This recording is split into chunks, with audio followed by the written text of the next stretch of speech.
this is Gwen Lafleur, and I wanted to introduce you to my new line of embossing powders and embellishments with Emerald Creek Craft Supplies. I have my Boho Blends, and I have 8 new embossing powders in a kind of a rainbow of colors, a lot of jewel tones and some metallics, a lot of really fun things here. And you can see some of them here. I have a Spice Market kit that is 3 different spice-inspired colors. They were inspired by the Spice Market in Istanbul, one of my favorite places. And I have a lapis lazuli, which is gemstone inspired. Also some jade, Burmese jade, a Turkish bronze, a whole bunch of just really colors that I'm really excited about that are inspired by my travels. And I wanted to show you some fun ways that you can use them. So I am in this video going to show one of the techniques that I did in my demos at Creativation for the launch of the product. And this is one of the samples, and I'll have pictures in the video as well so that you can see this up close. But I'm going to show you how I've used rice paper and embossing powder and did kind of a painting technique with some blending and just some fun techniques for creating with embossing powder and using it in mixed media. So I hope you enjoy it. I'm going to move the camera over to my desk and get started. Okay, so for my first tutorial using the Boho Blends embossing powders, I want to show you the demo that I did in the booth at Creativation for the release of these. And here is one sample. And I've done kind of a sort of a faux painting technique using the embossing and then blending the embossing powder in order to create this. And this has all been collaged on, so I'm going to show you how I did it. You can see a few more examples. And all I've done is taken some stenciled images. These are some of my designs from Stencil Girl, and then used them with this technique. And the one that I'm going to show you now is this one. And this is the 6x6 stencil from the Stencil Club collection, the ceramic tiles collection I did for Stencil Girl in July. So you can only get this stencil if you're a member of Stencil Club, but when you are a member, you can order any of the past sets. So if you really, really want this, it's worth joining, and then you can order the past one. But the one thing that you want to do with these is that this particular technique, I'm doing these on rice paper. And it's very, very, very thin. And all I've done is stencil this with paint. I used the Paper Artsy paints, the fresco finish, and just stenciled that on. And for this particular technique, you're going to need to use a Teflon mat. And I've got one underneath the paper, but you're going to need it over the paper because when you go through rice paper, it's very, very thin and it will stick. So you need something that you can peel it off of, and you're going to want to peel it off fairly regularly to make it work. So to do this, I like to use these Versamarkers from Imagine Crafts. It's the same ink that's in the Versamark pads, only it's in a marker form. And so you're able to do some things with a little bit more detail. So I'm going to use the bullet tip on here and just start to outline. Now I know I'm going to put something in the center, so I'm going to start with the outside here. And the tip of my pen is dirty, so you're going to see that, but it won't make a difference to how it turns out. And then the nice thing about working on rice paper is that it is going to completely disappear, or the paper is going to become transparent as you saturate it with ink, so you'll be able to tell when you've got it to the point where you want it. The only thing with this, though, is that the rice paper is very absorbent, so you're going to want to put the powder on fairly regularly. And you know what? Let's go crazy and use the Burmese jade. This is a beautiful shade, and it has a nice enamel finish. And it looks like I got a little bit in a place I didn't want, so I'm just going to get brush there and brush that off. And then I'm going to continue to just do this in each of these open areas.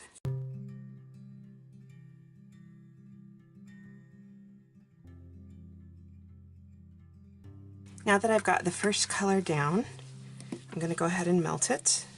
I've got my Wagner heat tool here, one of my favorite new toys in the entire world. Go ahead and get that going here. And the right tool does make all the difference. I mean, the Emerald Creek powders emboss a lot faster than your average powder, at least in my experience, but having a good tool makes it just that much better. Now here is where you can see this is why you need your non-stick heat-resistant sheet here, because it's going to stick. So we're going to make sure that we pull it off, because it's not pretty if that thing gets really too stuck. So I'm going to go ahead and add a second color into the center here, because I think part of it's going to show. So why don't I do some lapis lazuli? It's got this beautiful gold in it, and it looks a lot like the real gemstone if you look at them side by side after it's melted. I was really amazed by how close we were able to get it in an embossing powder. So I'm just going to repeat the same process, and I do try to be a little bit precise with this because it will make a difference in how it looks in the end.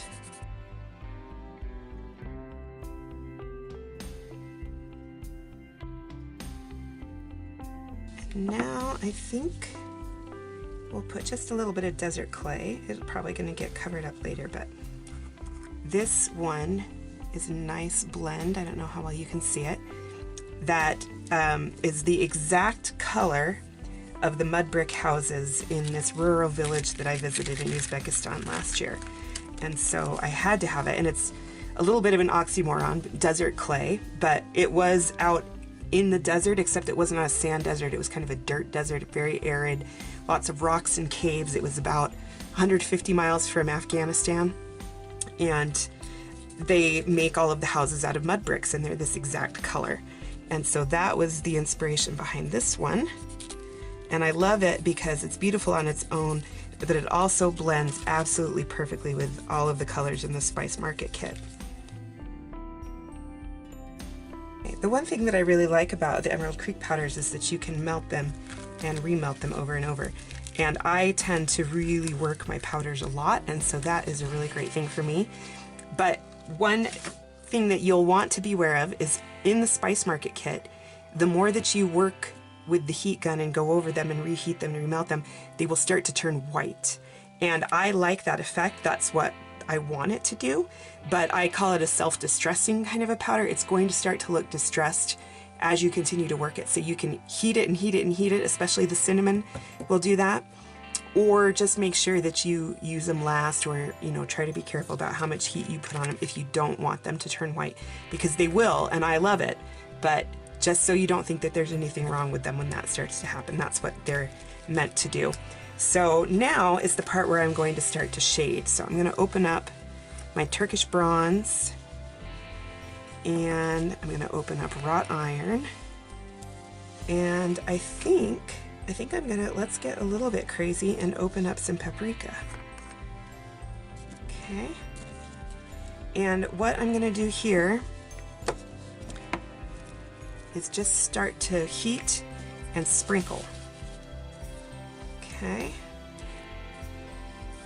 and I'm gonna do just a little bit at a time.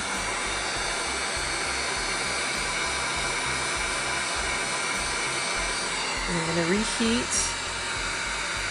And while it's hot, just add a little bit in there and then melt it down. Now I'm going to stop because this is the part where we need to constantly pull it back up.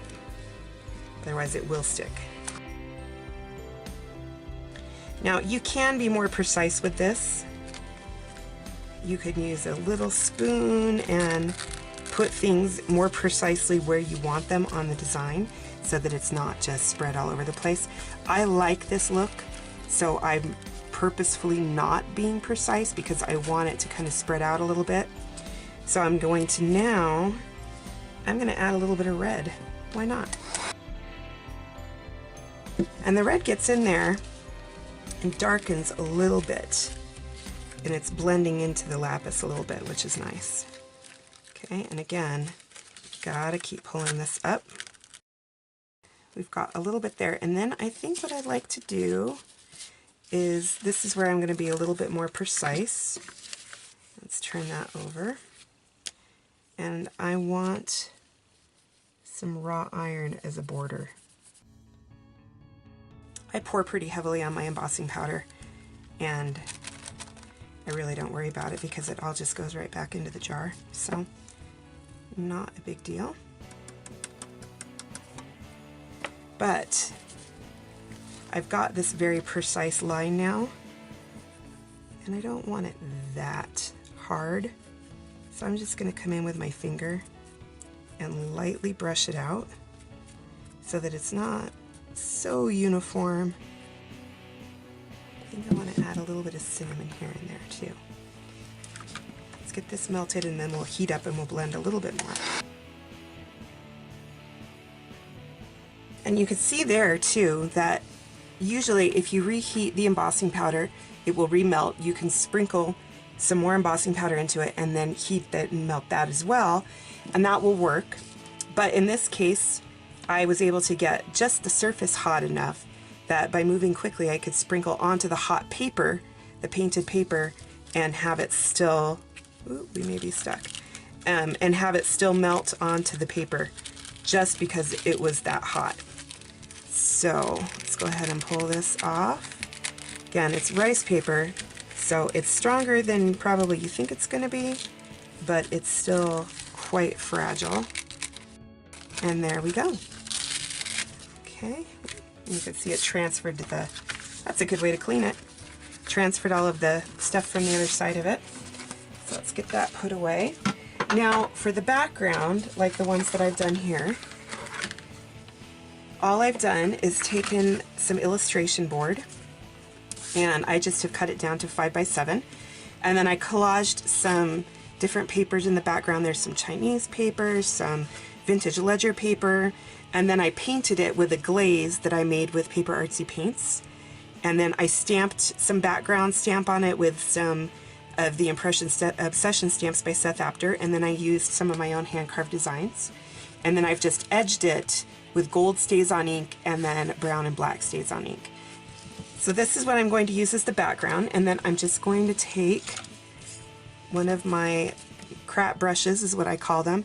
They're all gooped up. I use these for matte medium almost exclusively, these particular ones. And I've got my matte medium. I've gotten to where I don't ever buy it in anything smaller than a 32-ounce jar. And if you see me with a smaller jar, it's because it's my travel jar and I refill it from this and then take a smaller one when I travel. This is one of the reasons why I love rice paper so much. You can see on these samples, these were done the same way on rice paper, but you can't tell because when you use the rice paper, it's going to disappear completely. And you want to use the traditional collage technique. I'm going to cover the background everywhere where the collage paper is going to go. And then normally when you're using a very thin paper, a tissue paper, a napkin, a rice paper, you don't have to do the backside because it's thin enough. That will make it stick, but if you want it to be transparent, you want to coat the backside, because the key to making the rice paper become transparent is to have the matte medium completely saturate the fibers of the paper. And I'm going to kind of put it, and you can already see that you can see the background through the parts of the paper that are not painted or embossed. And then carefully but firmly, I am running the paintbrush with more matte medium on it across. And this helps to push the extra out so it dries faster, but it also helps to further saturate the paper with the matte medium so that it disappears. And you can see, I'll hold it up in just a second here, it has disappeared almost completely.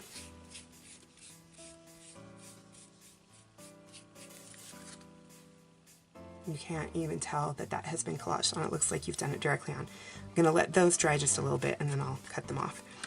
But what I'm going to do while the matte medium is still wet is take one of these Stabilo All pencils. They are water soluble, but they're permanent after they dry. And this is where I'm going to just come in and start to outline some shapes. And because that matte medium is still wet, I can just blend out the lines. And I can get something that is very distressed looking, or I I can be really precise about adding the borders on, or I can get very scribbly. The air here is so dry that the matte medium is already starting to dry, and it's been less than 2 minutes, I think. It's crazy. Sometimes I love that, and sometimes it just does not give me enough time to work with it. But you can always just get some water out. Just get a water brush and blend it out that way. So that is the same technique that I used on the samples here. I've just used a lot more different colors to do that. Here you can see I did a lot more blending. See, on this one I did less blending, but I added little bits of it around the edges here. And on this one you can see I did quite a bit of blending. And then I also took some fabric that was embroidered on organza, and the flowers were the embroidered part, and I heat embossed those and added the shading onto the fabric. And then because the organza was synthetic, the heat shrivels it away and it disappears, and then all I have left are these flowers, and then I just collaged those onto the paper as well, and I think they looked really cool. And then you can see I've used just some boho bits and a few of the quarry gemstones as the centers of the flowers. So we'll go ahead now and just cut those off, or tear them off. You can cut them if you prefer. And then you have a very cool collaged piece right here. You get such a great look from the embossing powder. And what I'm going to do is just take my StazOn back out and go back over those edges that I collaged on, just to reintegrate them with the rest of the piece. And I always like to do the brown followed by the black, and then sometimes I throw some gold on top of that. I just like the layered look of it, and I like the finished kind of framed look that you get from that as well. So there you go. I hope you enjoyed it. I hope you like using the Boho Blends as much as I do. I'm going to have a lot more tutorials in the near future. Some videos, some written with photos, but expect to see a lot more coming. I'm really excited about these. I'm loving them, using them on everything, and I cannot wait to see what everyone else does with them.